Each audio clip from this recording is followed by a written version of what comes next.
You know, I have seen some people in fear this week. I have. We went to Dollywood. And I saw some fear.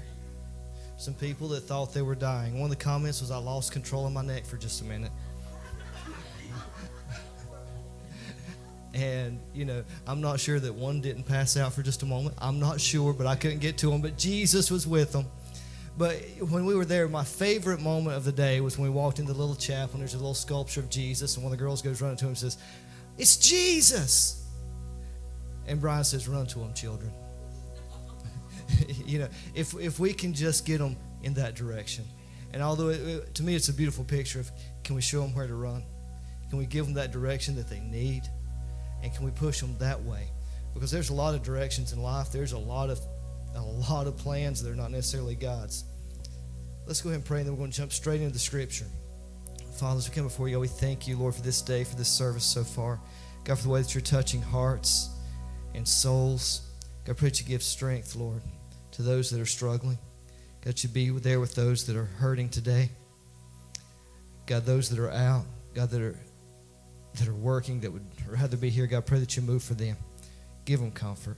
Those that are sick and hurting today, God, just touch them. And God, I pray that you go with us in the service, God, that you help me preach this in the way that you want me to. God, not in my way, but yours, so that it touches the hearts of the people, as it has mine all week. In Jesus' name, amen. We're going to look at Genesis 21:1. Genesis 21:1. I'll give you time to get there on your electronic devices or your old school paper. Either way you would like to do it. I have no preference. Either way. And if you're just too lazy to do either of those, it should be on the screen if Zon's doing what he's doing. If it's not, I apologize. I don't know. Anyway, Genesis 21:1 says it this way. It says, "Now the Lord was gracious to Sarah, as he had said. So the Lord did for Sarah what he had promised. Sarah became pregnant and bore a son to Abraham in his old age, at the very time God had promised him. Abraham gave the name Isaac to the son Sarah bore him. When his son Isaac was 8 days old, Abraham circumcised him, as God commanded him. Abraham was 100 years old when his son Isaac was born to him." I'd be laughing about it too. "Sarah said, 'God has brought me laughter, and everyone who hears about this will laugh with me.' And she added, 'Who would have said to Abraham that Sarah would nurse children? Yet I have borne him a son in his old age.' The child grew and was weaned. And on the day Isaac was weaned, Abraham held a great feast. But Sarah saw the son whom Hagar, the Egyptian, had borne Abraham, was mocking. And she said to Abraham, 'Get rid of that slave woman and her son, for that woman's son will never share in the inheritance with my son Isaac.' The matter distressed Abraham greatly, because it concerned his son. But God said to him, 'Do not be so distressed about the boy and your slave woman. Listen to whatever Sarah tells you, because it is through Isaac that your offspring will be reckoned. I will make the son of the slave into a nation also, because he is your offspring.' Early the next morning, Abraham took some food and a skin of water and gave them to Hagar. He set them on her shoulders and then sent the water in the skin." Hold on. "She went her way and wandered in the desert of Beersheba. When the water skin was gone, she put the boy under one of the bushes. Then she went off and sat down about a bow shot away, for she thought, 'I cannot watch the boy die.' And as she sat there, she began to sob. God heard the boy crying, and the angel of God called to Hagar from heaven and said to her, 'What is the matter, Hagar? Do not be afraid. God has heard the boy crying as he lies there. Lift the boy up and take him by the hand, for I will make him into a great nation.' Then God opened her eyes, and she saw a well of water. So she went and filled the skin with water and gave the boy a drink. God was with the boy as he grew up. He lived in the desert and became an archer.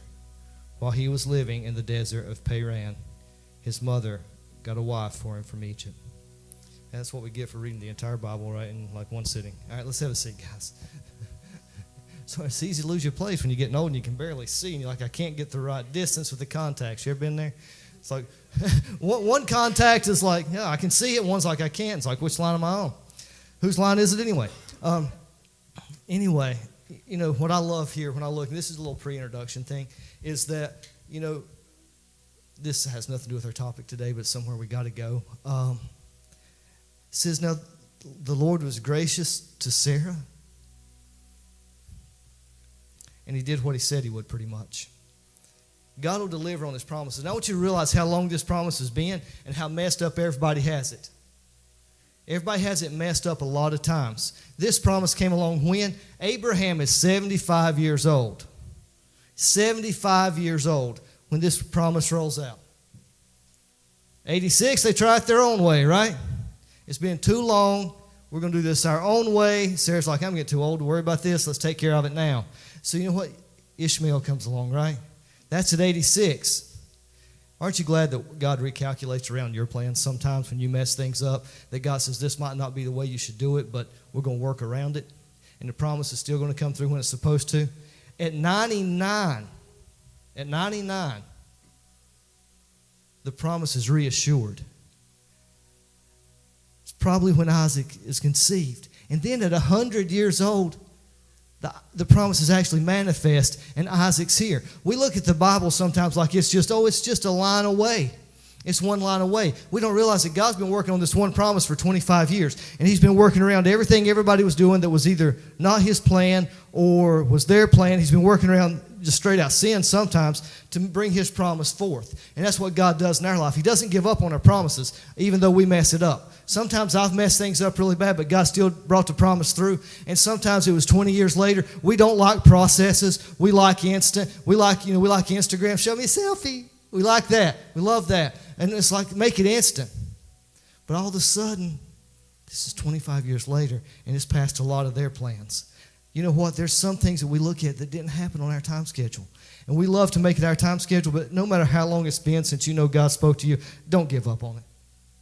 Don't quit. It's on its way. You may not see it. It may look like it's not possible. It might look like there's no way absolutely at all that this could ever happen, which is exactly what Sarah's thinking. She's like, I'm way past childbearing years. I'm way past it. Abraham's probably getting a little nervous like, you know, God, I thought you said.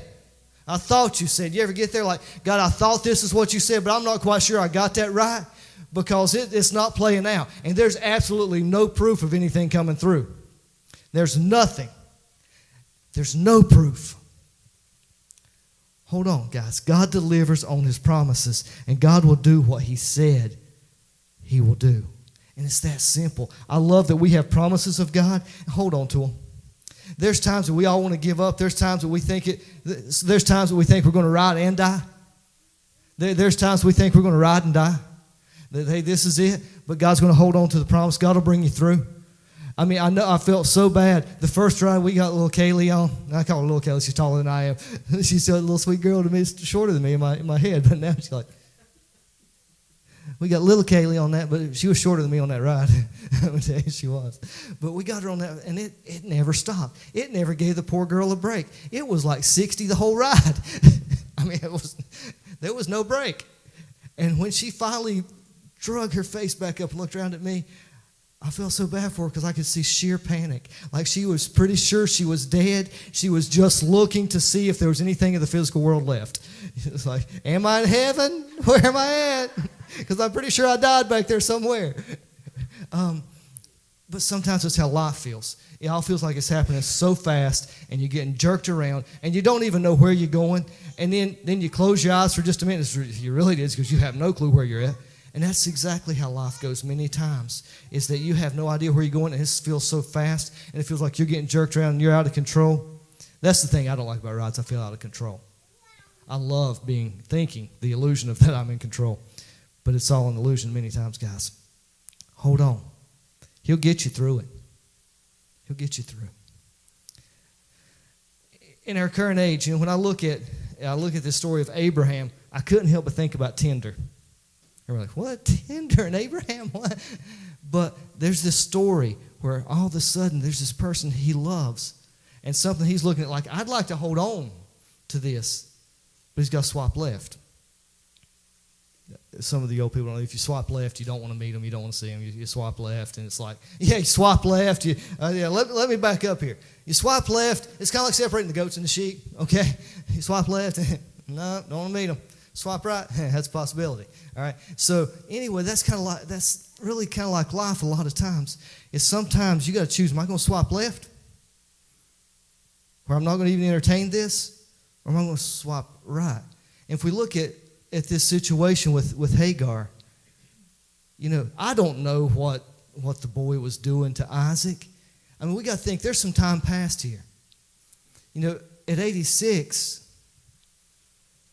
you got this boy, and then all of a sudden you got this boy that's circumcised when Abraham's circumcised. He's raised this boy. Everybody gets this picture, this is two babies. It's not. I mean, after Abraham has Isaac, he has this feast when he's weaned. He's having this celebration. The promise has come. But all of a sudden, you got to realize that this young man, Ishmael, he was circumcised probably around the age of 13 or so. And you look forward, by the time this child's weaned and 100 years old, you add the years up, he's 16 or 17 years old. Pretty much in those times, he's pretty close to being a man. And he's right there. And yeah, maybe the feast kind of got him because he's like, I'm the firstborn. I don't know if he was making fun of the child. We don't really have the context to know. Was he making fun of the child? Was he like deriding him? Was he saying, no, I'm the firstborn, I don't know what this feast is all about? I don't know. We don't really have the context. But we do know that Sarah saw something she didn't like. Did he strike the child? I don't know. There's all these possibilities. But whatever Sarah saw, she did not like. Could it be a little jealousy? I'm sure there's still some baby mama drama going on. I really am. Sure, it's still going on. Because sometimes we think we know what we want, and we make our plan, and it comes forward, and we're like, oh, man, this is horrible. This is not what I wanted. This is bad. Don't want it. So all of a sudden, she's like, you got to get rid of this kid. I saw what he's doing. You got to get rid of him and that slave woman. I got my promise now. You ever felt like that outsider? You ever feel like that? Like, you have to get okay with being on the outside, guys. In life, you're going to have to get okay with being on the outside. Sometimes you really are. If you always have to walk around with the cool kids. I mean, actually, this time in Dolly was the first time I ever got to chill out with the cool kids. I mean, walk around with the cool kids. That never happened when I was growing up. I'm just saying.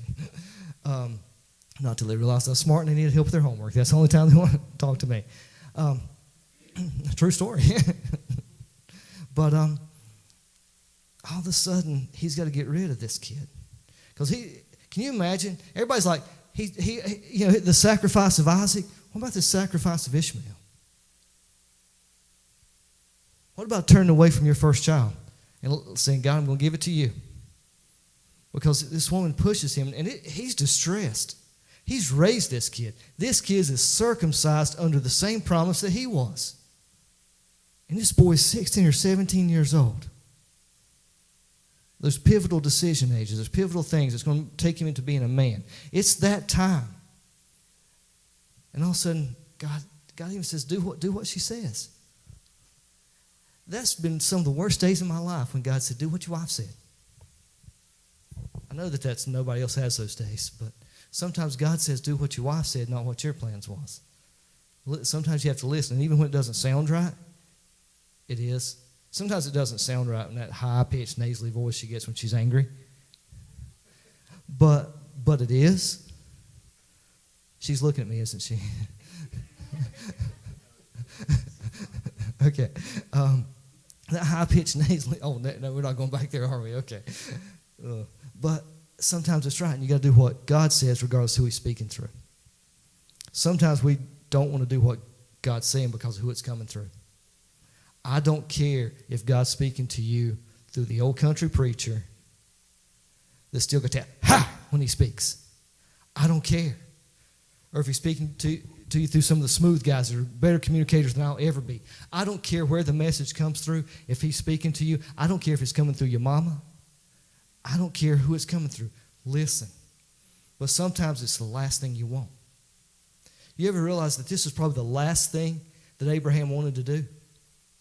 Sometimes when God's saying swap left, you're like, God, do you even care? Do you even care? I mean, do you even know or even care that this is the last thing I want? Do you care? Right now, do you care? Because this is the last thing I want to do, God.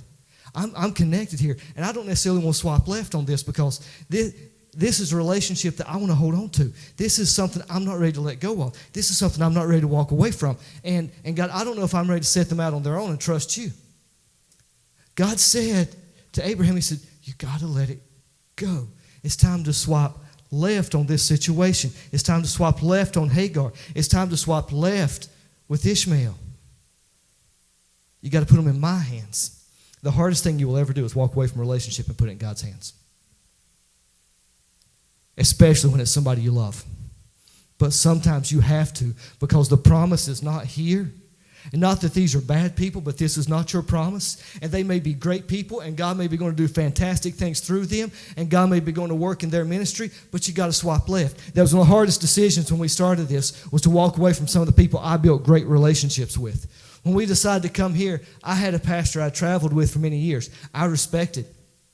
I've done mission work with him. I've seen him sweat in the field. I know how he loves people. I've seen him sing and people just gather around in foreign countries. And I've seen him preach, and I've seen him pour out. And I felt a personal loyalty. You ever feel personal loyalty to anybody? I have that you can't hardly stand to think I got to swap left because God's not going this direction anymore. I love you. I love you, but I got to let you go. I got to let God do what he's going to do with you, and I got to do what God's going to do with me. Guys, you got to become willing to swap left. And I want you willing. And sometimes when you swap left, other people are going to judge you because the same verb that it uses here in the Hebrew when it says, and he sent her away, same verb they use for divorce later throughout the Bible. In other words, he sent her away with his blessings and as not what people would consider damaged goods. Okay? He's given her that blessing, if you will. But sometimes people are going to judge when you swap left because it don't look right from the outside. Sometimes God's going to say, you need to go this way, and they're going to say, what about that loyalty? Where you at? You walked with me 20-some years. Where are you going now? But you still got to swap left because it's not what God wants for you right now. It's not the direction or the path. Some of you that are here, it amazes me that you're here, that this is the path that God's chosen for you. And I'm like, you swap left on a whole lot of stuff that looked a whole lot better. And when I'm looking at this, if I'm looking, I'm a guy, okay? So I'm looking at this and I'm like, dude, Hagar's probably younger. She's Egyptian, so she's probably brunette. And you swapping left? Really? God doesn't always want what looks best for you. Okay? God doesn't want what looks best, what looks the most promising. God has a plan for you, and sometimes you got to swap left on what everybody else will say. And they're going to question it. There's times that you swap left and you step out into nothing, and they're going to be like, you're crazy. And sometimes, even when it hurts, we're going to have to learn to trust him with every bit of faith or trust we can muster because sometimes it's tough to say, God, I'm going to swap left. Because, when I looked, the amazing thing to me is, when I first saw this lady, this is my Tinder story, okay? It's way before Tinder. We didn't have that stuff, all right? But way before they're swapping left and right, I never will forget the first time I saw her that I knew there was something. There's something. I'm sitting behind an old, dilapidated set of drums with big round glasses, brown suede shoes, all right? And I look over and she's sitting in the floor. It's a youth meeting, and I don't know what I'm doing behind the drums because I'm not a drummer. Justin is a wild drummer. He is awesome. That man can play drums like nobody's business. I can count to 4 and move my hands and feet. All right? That's all. A little coordination. That's about it. I look between that across the top of the crash, and my first cymbal, I look between her, and I see her, and she smiles at me. Her little eye, her right eye, when she smiles, kind of crinkles up on the right corner, and I swiped right immediately. There's a possibility I'm swiping right. I'm swiping right. I'm going to see if we can meet up. And the first meetup I said, it was so bogus. I was trying to find some martial arts class I never wanted to attend in Morganton, but she met me to try to show me where it was at. I didn't care where it was at. I was never going. But Sometimes the best dates are the ones you don't know are dates. I mean, anyway, I swipe right. I'm like, but the amazing thing to me is that you can see why I would swipe right with her. But a lot of people question why she swiped right for Eric. You really think the promise is there? You really think with that mess that God's going to move in that mess? You see the mess he already has. That boy can make a mess fast. But she swiped right. A lot of people questioned it. A lot of people, I had a lot of harsh conversations with a lot of people towards the end when we were getting ready to get married, didn't we? There was make it or break it prayer sessions. It really was. But God moved. And God had promises. And if you don't think God had promises here when she decided to swipe right, when everybody said, no, that's stupid, when everybody said, no, he'll never be anything, no, he'll never be more than he is, and as a matter of fact, all that baggage is going to drag you down. And what they didn't realize was the faith in her was going to be what was going to carry me through. And why when she had to swipe right, it was to get me through to where I'm supposed to be. And if you don't think there's promises through this relationship, I want you to look at Amber. I want you to look at Jackson. And I want you to tell me that God's not moving. I want you to tell me that God's not bringing the promise through. That God's not saying yes. When they say nobody will speak in that quietness, that God's not saying, yes, I will. Yes, I will. I will be there. Sometimes when you swipe right, people are going to question it. I never will forget either when we got married. You remember when we got married? I'll be honest with you. I'm kind of one of those sentimental guys. I know that you don't think about me being so sentimental when you run straight into me in a basketball game. Really, I am a softie. Zion went up last night for a beautiful shot, and I was like, I really want to bump him. I did just a little, not much. I knew it was just enough that he'd maintain his balance. I'm like, ugh. But he made the shot anyway. It's like it wasn't enough to scare him. But you never think of those guys that like to fight, or you hit me in the head a couple times. I'm like, hey, I'm at home, let's fight. Awesome. But you never think of them being softies, but I really am. When she stepped out that day, when they it was at a big church with wood beams and beautiful white brick, and they swing that door open, I thought I was going to cry because I'm like, she's so beautiful. I thought I was going to break down in tears, and still don't. We can't talk about that much. I was going to cry, and I'm like, I can't do that. I got my buds beside me, my bros. They can't. No, can't see this. But then all of a sudden she gets worried when we decide to leave, because there was a limo that took us from the church to Asheville. One of my friends followed us to Asheville. Was going on up to Tennessee, to Pigeon Forge. That's before the days of GPS. I operated in total fear before GPS. Thank God for GPS, because there's a courage that comes with it. There's an assurity that comes with it. Blessed assurance is what I think when I hear about GPS. But I had booked this place called the Music Box. She's never been to Tennessee. She's scared because I had directions that probably looked something like this. Anybody remember MapQuest? Oh yeah, MapQuest. I had directions. And I had them all down pat. And honestly, it's one of those things that I had to go to dial up at our house. And that took like 3 hours just to get on, because people kept calling my mom because everyone wanted to talk. But I couldn't even get on.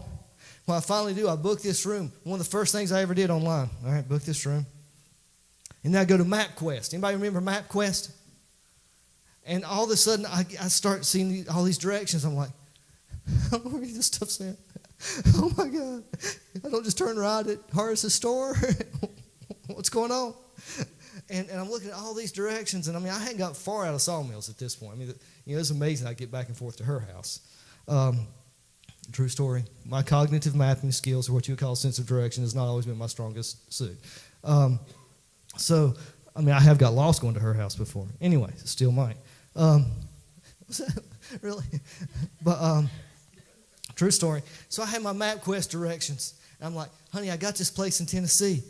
And we get going up through there, and all of a sudden, I look at these directions, and I don't know where I'm at. I'm going through Cherokee. And I'm like, I don't know. I don't even have a clue. And then we get into Tennessee. We make it to Tennessee. We stopped at the casino. Probably not something you should tell from a pulpit, is it? We stopped at the casino. We've never been in. And we go in, and we just want to go in. I'm not spending more than like $5, whatever.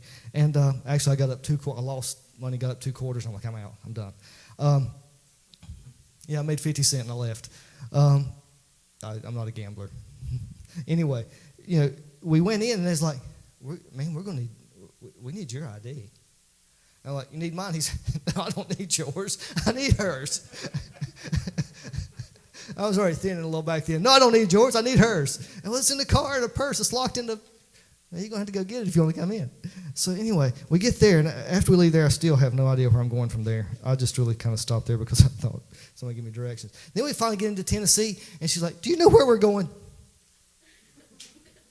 Nope. And, the more you go, the more you think, I got these directions, but, the words are not lining up with what the road is. And I saw Brian this week. He operates a map pretty good. He does. He took the map and he'd turn it and he's like, okay, we're here, that's there, and we need to go this direction. I'm like, thank God for you, because that just looks like paper. Actually, on the way out, when Amber decides we're riding one last ride and we're running late, I'm like, I don't know where I'm going. Brian's been leading the way all day and he's got them feeding them. I don't know where I'm going. I might get there on time or not. So we finally made it. He's like, Eric, I'm at the store you bought your jacket because you were sissy and cold. And I'm like, okay. So I get there and he's not. No, he's not. He's at the bakery. He wanted to meet the bakers at the bakery. I don't know. So it's a baker and a bakery. Yeah, I'm sure that was meant to. Anyway. So you keep going on the directions you have. And finally I decided, okay, I need real directions. I need to know from somebody local where this place is, because there's no place. You know how Oak Haven, it's like this. Yeah, how do I get there? I've never been here before. And so I stopped. And when the first place we stopped, she's like, you want to stop and ask for directions? I got them. But she kept on, you want to ask for directions? Sure, why not? What can it hurt now? My ego's gone. I don't know where I'm at. Whatever. I'm just a married man. Just got married. Yeah, sure, I'll stop. So, I stop. I walk in, and it's like a real realty place. And I walk in, and I'm like, hey, do you know where such and such is? I've never heard of it before. True story. So I walk out, and she said, what'd they say? I said, they said they never heard of it before. And she's scared. She's like, where have you brought me? What do you do? Can we go to the beach like everybody else? We can find it. Let's just go till you see water. But finally, I don't even know how we finally got there, but it wasn't by MapQuest. It wasn't by grace of God and prayer. I told you it'd work. But I needed true direction. The maps didn't mean much, and I got off track. I got in trouble, rather embarrassed multiple times, to be honest. And sometimes you're like, this could be the end. This could be where she's like, yeah, no, left. I should have turned left, not right. But anyway, we see that this is kind of, in a way, when I look at it, when they send, anybody know what a skin of water is? This is really awesome. Just so you guys know. The goats that they'd either use for food or whatever, they'd rake everything out of the inside. Awesome already, right? Awesome already. Rake everything out of the inside. They cut the legs off, sew up the holes, turn it inside out, because the outside skin will kind of hold more water. So they turn it inside out, and they'd use the neck for the spout and pour the water in. And it would usually it would carry a lot of water. It's kind of like a goat water balloon. It's awesome. It's a goat balloon. And it would carry a whole lot of water. So he gave her a skin of water. That's a really romantic thing, isn't it? I'm going to send you away. I'm going to give you a goat skin full of water. Have fun with your water balloon. And so he gave her this water balloon of goat water balloon and food and sent her away. She's going into the desert. And odds are he sent her towards a well. And women, I'm not bashing you, because my sense of direction is probably much worse than yours, and you guys wonder why I don't drive often. Yeah, okay. Anyway, so he sent her off probably in the direction of a well. There's actually a well there. She didn't make it. And there's time span. We read this verse like it's just a couple lines, but she wandered in the desert of Paran. For him and her wandered for a long time. So much so that they ran out of supplies, they ran out of water, and they ran out of food. And it's probably been a long time, because Ishmael's probably collapsing from dehydration. Anybody ever see anybody get the bends, what they call the bends, in a fire? I've seen people lose all their electrolytes, muscles start cramping up. And, of course, if you get too dehydrated and electrolytes get too imbalanced, you're going to have a heart attack, things like that. So it's one of those dire situations of, I've wondered for a long time. I've went on my directions and what other people told me I should do. I should have turned right at, I don't know, down at Pop's store or whatever, and I should have turned here or there, but I'm still wandering around. I've got directions, but I don't know where I'm going. I'm still wondering. And sometimes that's exactly how I feel. Like, God, I'm wondering. And they got to this place that, by going by their map quest, if you will, it's that way, that they're at the point of death. Not just the fear like, the soaring eagle or the lightning rod this week, or like the basketball game for some of you. Not like that feeling, but truly the point of death. And she gets to the point, she's like, I can't stand to watch him die. Who wants to watch their teenage son die? Nobody. So she takes him, and she puts him in the only shade she can find, and she walks off. Because she knows it's about that time that he's going to die, and she don't want to see it, and she's going to walk off over here about a bow shot away. How far is a bow shot? I don't know. I guess it depends on your bow and your archer. Probably somewhere between 50 to 100 yards, right? According to your archer, according to your bow. So she walks off. She don't want to see this. In the Hebrew, you see that it talks about her crying. In the Greek Septuagint, you see that it talks about him crying. I think they're both probably crying out to God at this point because they figure this is it. And sometimes you're going to need true navigation, and you're going to need some real GPS. Anybody ever need real navigation? Because I did notice when Brian got close, he turned on the real navigation, where it will talk to y'all. His wasn't talking to him. I don't know. They must be. I don't know. They're broken up or something. They're not. It's not talking to him. But it was showing him. And when I started home health, yeah, I'm driving to everybody's house. I don't know. Like I said, blessed assurance of GPS. We had that. I had my first little GPS thing. It was before there's on phones. I know that's weird. It's like this thing you put in your car. TomToms, Garmin, whatever. And it would talk to me. You put it in, it'd talk to you. Turn here. A lot of times for me, it's saying recalculating. There was a whole lot of that, and there's been a whole lot of that in my real life. Recalculating. Eric, I'll get you there, recalculating. But it would talk to me, and it would show me where I made my mistake. And sometimes we need that true navigation of something like maps. Everybody knows Google Maps, but that's where they were. They needed real navigation, and they needed something really to happen like right now. And what I love about GPS is it speaks to me in the moment. It speaks to me right now. I don't have to find it and try to line it up and figure it out and turn it and figure it all like, okay, God, I'm right here. I need to get here. And no, it speaks to me in the moment. It tells me, okay, you made a wrong turn. You turn. Go this way. I love GPS. I really do. I think it's one of the greatest gifts God ever gave mankind. It makes life so much easier. That's why I'm assured to go places. But, the truth is this. They needed true navigation. They needed somebody to speak up. And they're crying out. And when God speaks, he said, I heard the boy cry.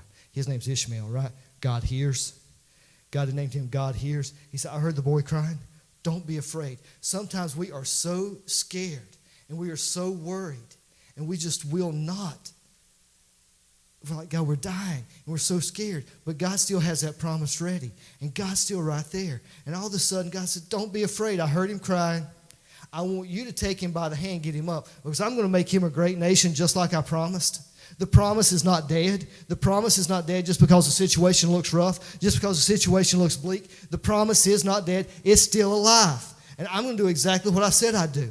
And this is how you do it. As soon as she goes to the boy, gets him up, says, God opened her eyes. And she saw the well. She saw the spring. She saw the water. God will show you where you need to be. And everybody's like, Eric, I don't know. I can't hear it. I'm going to tell you something, and I hear it so often, of Eric, I can't hear it. Eric, I don't know if it's God. I don't know. That same voice that called you forward, that changed your life, if it speaks and you don't know your shepherd, there's an issue.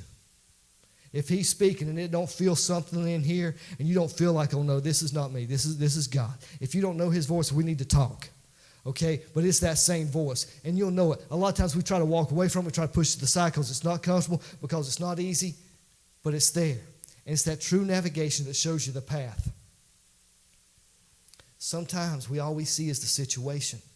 Because that's always my problem with maps, was all I could see was kind of where I was. I couldn't see above it. I couldn't see where I was in relation to things. And that's how we are in life sometimes. We're in the situation. We're in the weeds, and we can't see above them. Some of us are short. We can't see above them. You know, when I called Amber at Dollywood, when I was trying to get them all through the gate, I'm calling her. I'm walking to her. I see her face. I'm walking to her. She said, I don't see you. Oh, I see Brian. Okay? Some of us stand above the weeds. Some of us don't. Okay? But the thing is, sometimes I can't see above it. I'm in it, and I can't see above it. And I need that true navigation to say, no. I need something sometimes to open my eyes and say, look, all you're looking at is this. You're looking that you have no supplies. You're looking that you think you're dying out here in the desert. You're looking that it's dry, that it's rough. The place they were was not easy. It was dry. It was rough. It was a horrible place to try to survive. And all of a sudden, you got this young man. And what I love about this story is the exact place, a bow shot away, she thought he was dying. But God uses that wilderness after he gets a sip of water to take him from dying a bow shot away to being the archer. He became the archer of Paran. He takes him from being where they thought he's going to die with a reference to a bow. He's like, no, I'm going to make him own that bow. The very place you think you're dying is sometimes the very place God's going to define you. The place in the wilderness that you think, God, this is rough, that's where he's making you. Because if it wasn't for this wilderness, this young man, this Ishmael, would never have fulfilled his promise. He would have never become that rough, tough, wild donkey of a man, would he? If it hadn't been for growing up in that wilderness. He wouldn't have been able to pull that bow back and take the food down that they sold along the trade lines that supplied him and his mother for the rest of their lives, right? He used the hard times to make him what he was supposed to be. It takes sometimes that near thinking that I'm going to die here to get to the point that you realize, no, God's here. Because what I loved about this story, too, when I read it, it says, and as he grew up, God was with this boy. You mean God was with this man? He wasn't the rejected? Everybody looks at this story sometimes like Ishmael's the rejected. Like, you know, he's not the chosen son of Abraham. He's not this. But just because he wasn't part of that promise doesn't mean that he wasn't part of this promise. And sometimes God's aligning you where you need to be, not where it looks like you should be or where you long to be, or you're the firstborn here and it's supposed to be over here, but God says, no, it's over here. Sometimes God's not lining you up there. He's lining you up here, and it's hard and it's tough and it's dry and it's dusty. I'm sure there's times he got up, there's mud on his face, and he's letting go of that bow. There's power in letting go. Because as he let go of those arrows, he brought supplies home. It's the hard times that makes you the archer that you're supposed to be. And there's a lot of stories that follow Ishmael throughout the Bible. And if you don't just go through the Bible, if you look back through, I guess you call it kind of Jewish folklore, there's a lot that's told about Ishmael that I can't necessarily verify. But there's a lot of things that God did through this man.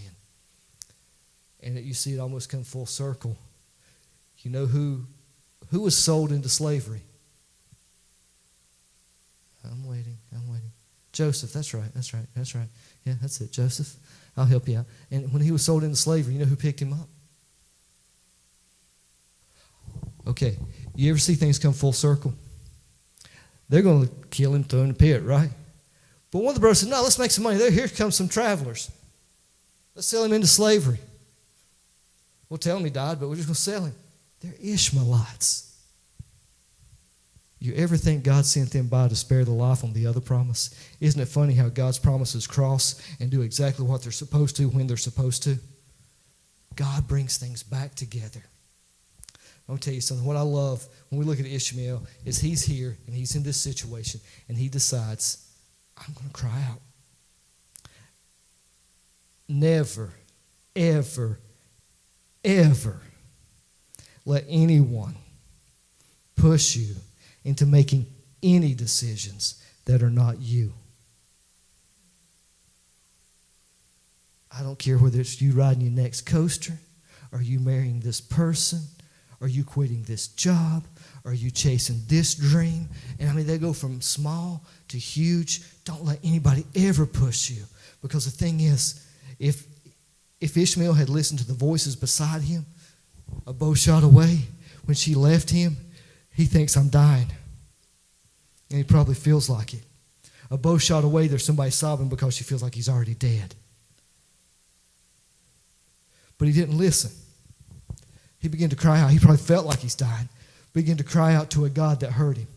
If you'll cry out, don't listen to the voices around you, and never be quiet. You know, there's times in the New Testament that Jesus is passing by, and they tell the blind man, just be quiet. Just be quiet.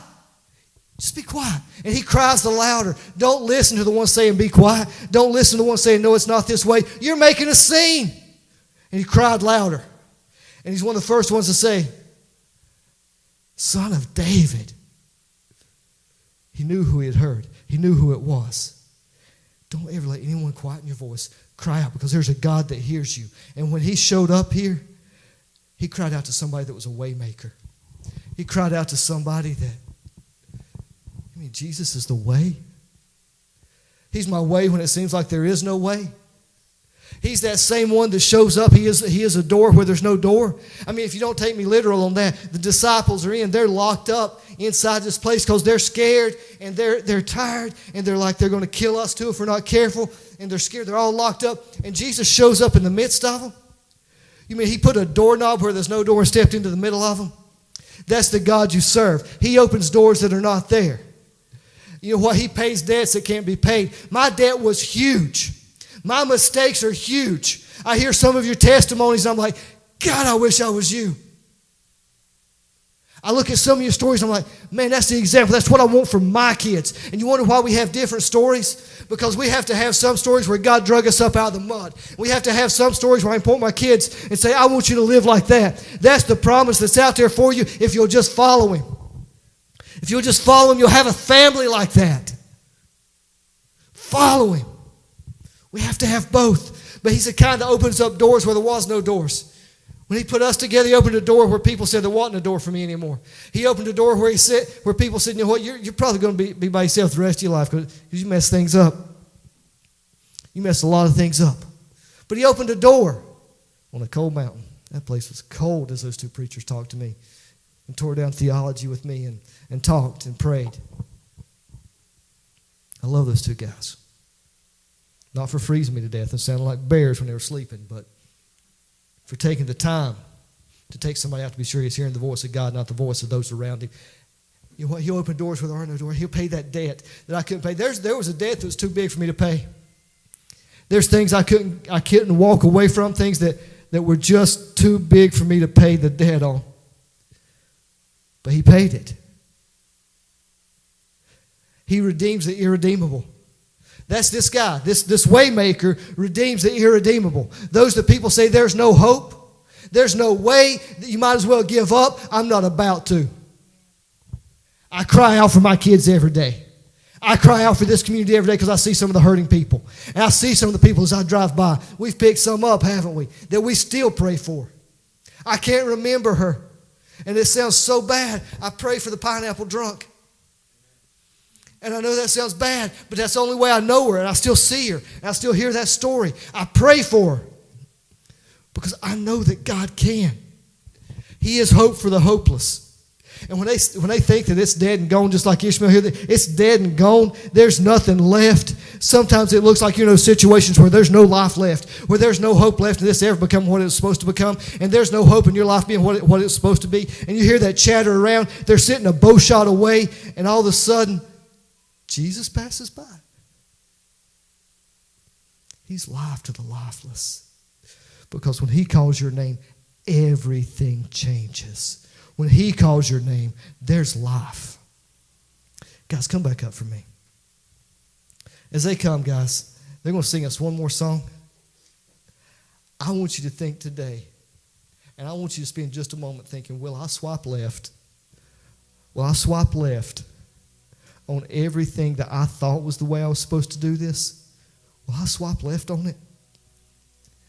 will I give up on my map quest of doing it my way because that's where this has got me? It's not where I want to be. Will I give up on that map quest? And God, will I click on real maps? Will I listen to your voice? God, will you speak to me today? Will you show me where that next supply is, where I need to be to fill this back up? Because God, I know you have promises for me. Amen, guys. Thank you.